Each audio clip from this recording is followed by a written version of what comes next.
Good morning everyone. আজি মোৰ second ছেটাৰডেৰ কাৰণে ঘৰতে মই আছোঁ, কোনো ধৰণৰ ডিউটি নাই। তো ৰাতিপুৱাই মই তাইক ল'ব লগা হ'ল, মা কামত ব্যস্ত কাৰণে। ৰাতিটো মাক বাপেকক শুবলৈ দিয়া নাই জানেনে। এনেদৰে মানে তাই বাহিৰত পোহৰটো দেখিলেই ওলাই আহিবলৈ মানে কান্দি থাকে ইমান অশান্তি কৰি।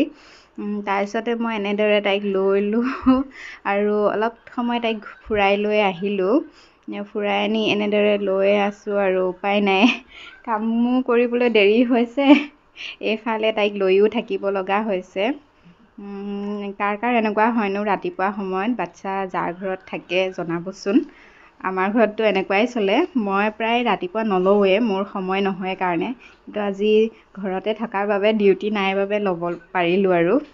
আজিকালি বাচ্ছাবোৰে মানে কি হৈছে, বিচনাত থাকিবই নিবিচাৰে, খালী মানে মানুহৰ কোচত এনেদৰে দাঙি লৈ থাকিব লাগে।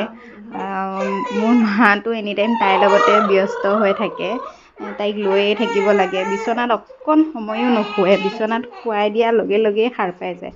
কাৰ ঘৰত এনেকুৱা হয়নো জনাবচোন প্লিজ। বাই।